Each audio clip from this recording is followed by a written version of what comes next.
Vous avez des gens qui sont élus pour être à l'Assemblée nationale, c'est eux qui déterminent, parce qu'ils sont à l'Assemblée nationale, les règles du jeu pour qu'on puisse aller vers des élections. Et quand vous prenez même la CENI aujourd'hui dans sa structure, il arrive, comme elle est politique aujourd'hui, vous voyez que l'ensemble des candidats en dehors de Faure Gnassingbé, qui est président de la République, dont les membres sont à l'Assemblée nationale et à Gbémé Kodjo, l'ensemble de 5 autres candidats aujourd'hui, personne sont représentants au niveau de la CENI, parce qu'elle est politique.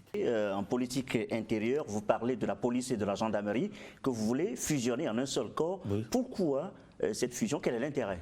L'intérêt de cette fusion d'aujourd'hui, nous avons une gendarmerie, une police. Historiquement, permettez-moi, à quel moment la gendarmerie a apparu dans le dispositif au niveau de la France? C'était au temps de Napoléon.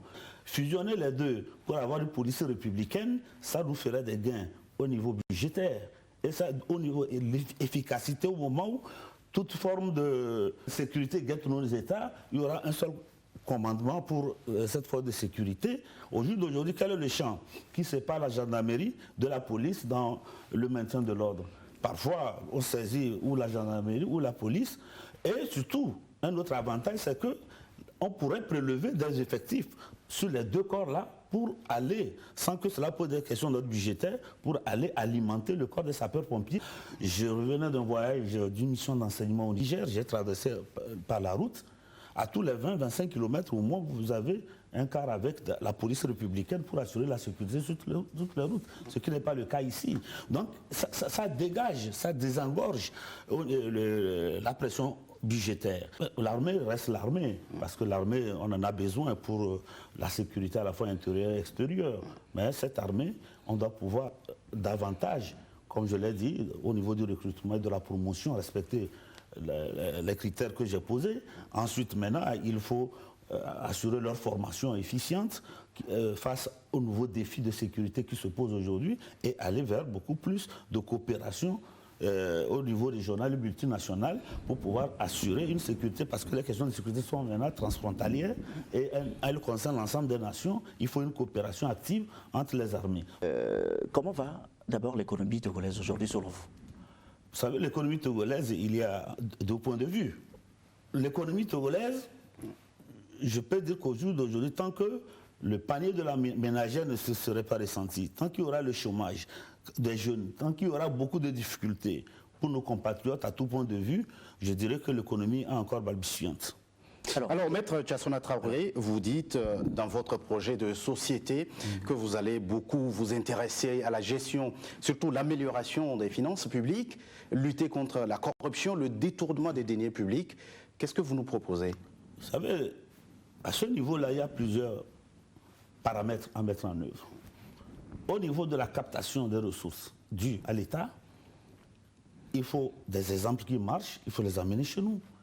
Je cite à volontiers le cas du Ghana. Qu'est-ce qui se fait au Ghana?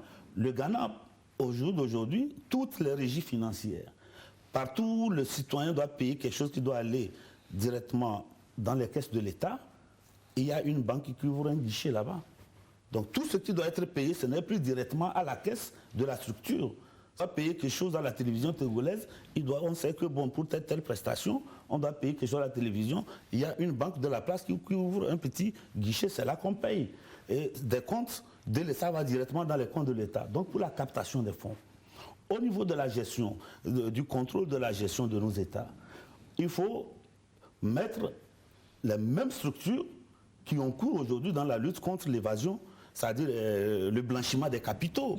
On peut amener les mêmes structures dans l'ensemble du pays et également mettre des cellules d'alerte au niveau, ouvrir des cellules d'alerte permettant aux citoyens de pouvoir dénoncer des faits de détournement de deniers publics et de contrôle. Dernière séquence de cette émission, c'est votre temps. Vous avez 2 minutes, vous regardez dans la caméra et vous vous adressez directement aux Togolais. Vous leur livrez votre message. Mes chers compatriotes, nous savons que le débat sur les élections aujourd'hui, pour la plupart de nos compatriotes qui ont cessé d'espérer, qui ont cessé de croire que le pays qui est nôtre doit pouvoir aller au rendez-vous avec son histoire le 22 février, beaucoup restent encore dubitatifs. Je vous dis qu'aucune nation ne peut aller de l'avant si ceux qui composent, les personnes qui la composent démissionnent. Un peuple qui nourrit le désespoir est un peuple mort. Or, les Togolais sont des gens debout.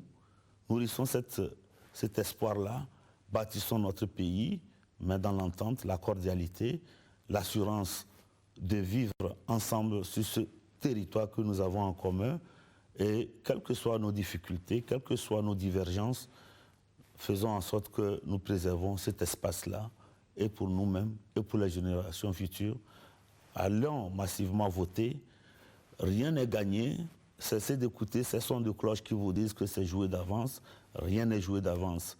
Par votre vote, par votre déplacement massif, vous allez changer durablement le cours de l'histoire. Et rendez-vous le 22 février et faites le bon choix.